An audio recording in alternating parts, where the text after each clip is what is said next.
Hey guys, how you doing? Thanks for coming and watching my live.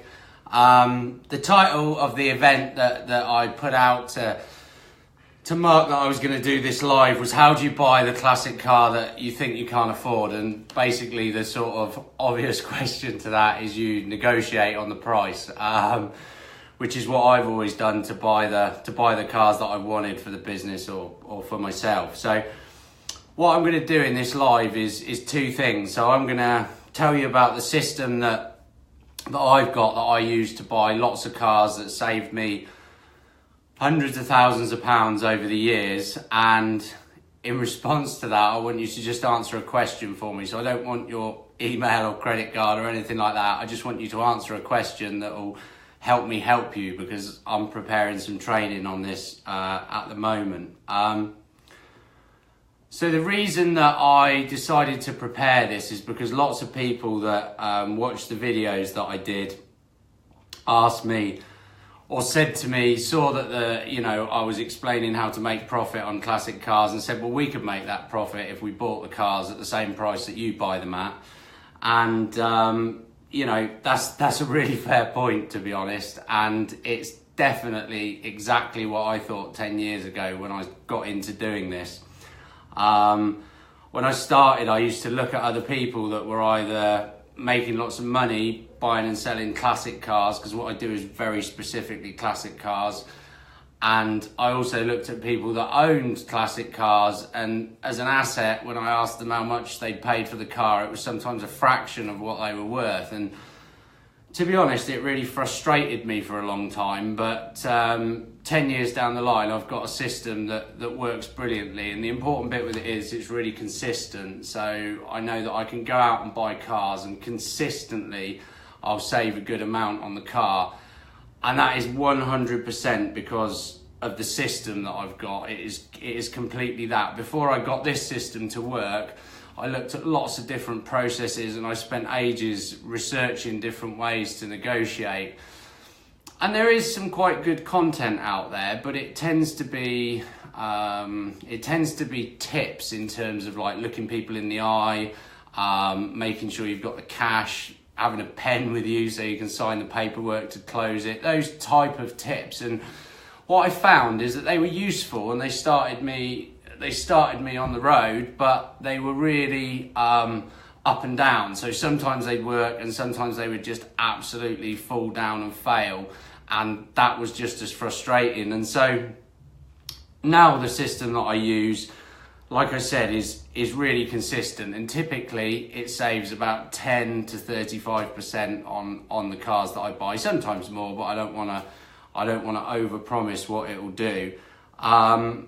Importantly as well is that it's always a win for both people. So I don't go into these situations and at the end of it the person I've bought the car off is really pissed off and hates me. The opposite of that, I've found that it works really well. So like I said at the start, currently I'm just finalising some training for the entire system so that I can completely teach it. And overall, it takes me sort of 2.5 hours to go through it. But what I want to do is just give you an overview of one of the most important bits. Like I said, there's loads of steps to it. And it takes you right from when you first look for a car online all the way through to when you pay the money. But we haven't got 2.5 hours. It wouldn't work in a live video.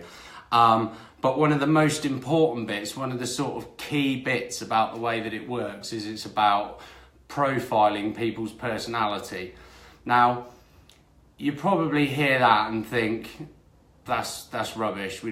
How is that to do with buying a car? But believe me, it is. And car people are the absolute worst for it. So think about when you go to a car show. Now think about how like the Ford guys look at the JDM guys and they're all huddled together, and then the JDM guys look at the Prestige guys, and the Prestige guys look at the antique car guys, and they're all profiling each other. You might be profiling me. You're wondering, am I married? How much money do I earn? What car have I got? All of those different types of things. And as car people, we do that all the time. And my system uses that and basically takes it a step further. So in the system, there's 3 different groups of people. everybody fits into one of those three groups. So you've got agreeable personalities, nervous personalities, and confident personalities, three different groups. Everybody goes into one of those boxes. Now in the full training, there's lots of other bits, secondaries and relationships and stuff like that, but they all go into that one box. That is one of the main structures of it. Now, to help try and explain that, I'll use an example of a particular day when I bought some cars. So I left here, I'm in Oxfordshire now at work, and I left here and I drove up to buy a car in the Midlands somewhere. I can't quite remember. It was at a dealership anyway. I went to the dealership and it was a typical salesman type. He was a really confident type. The car wasn't exactly what he said it was. And the way that I dealt with that type of person, which I would deal with every person that's got that personality type the same way, is very straight. So I said, you said the car was like this. It wasn't like this. I can pay you this amount for the car, and that is it. You can take it or leave it. Now, he went away and got some advice. He didn't bring anyone else in. He didn't haggle. He just said, yeah, that's fine, brilliant. Just, I can't give you a warranty, which was fine for me because I was going to pull the car apart. And that's how I'd always deal with that type of person. I drove on from there and I bought a second car from a woman. And she was a single woman, but she had a chaperone, she had somebody with her, and she was definitely in my nervous personality type group. She was really got insulted if I said the wrong thing about the car. She thought I was saying she hadn't looked after it. She was also the type of person, the way I would deal with her is give her very detailed instructions on what I was going to do, how I was going to pay her, all of those different things, how the process would work, how would she fill in the paperwork, which bits of paperwork would she keep and which would I keep. And those type of personalities, dealing with them in that way means a much more successful negotiation, and it's much more important than any of those other things that you hear about negotiation. So I drove on from there and I went up to buy the third car, and by this time it's like late at night, pitch black. I was in the middle of nowhere in some village. It took me about an hour to find these people's house, and then finally I was ringing them from right outside the door. I met them, it was a couple, they were really agreeable, really nice couple. I went into their house, drunk tea in their front room. The guy had been ill and he was really hung up over selling the car. It had taken him years to get round to selling it because he loved it so much. And that personality, that warm personality, I put as an agreeable type, and I'll negotiate with them again in a completely different way. They want to know, what am I going to do with the car? Am I going to look after it? Who's going to own it next? All of those type of things. And that's how I would negotiate with those people. And across that day, the first car was 5,000, the second was 5.5, and the third was 5 as well. The savings were 850 at the dealership, 700 at the woman's house, and 800 on the couple, the agreeable type.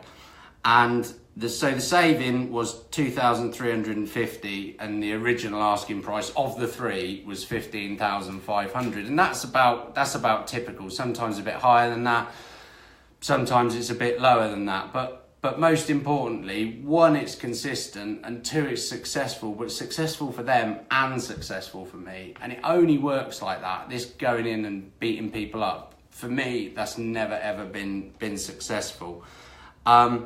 So in the training, there's other bits to it. Like I said, people are primary and secondary personality types. So you might be primarily agreeable with some other bits to you. And you also have to understand about things like relationship building and things like that. You know, building a relationship in a half an hour period is something that you have to practice. But like I said, the whole course is about 2.5 hours, but it's much too much for a live video. But I thought I'd tell you about that part of it because that's one of the bits that I find really useful, and I really use it every single time I buy a car. Okay, so I said that there was 2 bits to this, so I need something from you in response. So what I want to know is, what can I do for you in terms of negotiation on cars? So I need to know how I can help you. So that might be in, how do I negotiate without offending somebody, or how do I negotiate without feeling awkward, or how do I know what to do with the paperwork? What would make it easier for you to negotiate? That car that you really want but you can't get, what could I give you in terms of training that would enable you to just go get it, to go out, get that car and negotiate and confidently get there and know that you're going to save a big chunk of money and get it inside your bracket. So that's what I want to know. So if you could put a comment to that underneath, I'd really appreciate that. And when I finish this training stuff, I'll share it with you guys as well. So thanks for watching this, and as always, if you've got any other questions as well, I know lots of you do, just message me and I'm more than happy to answer those. So thanks a lot, and yeah, have a good evening. Cheers guys.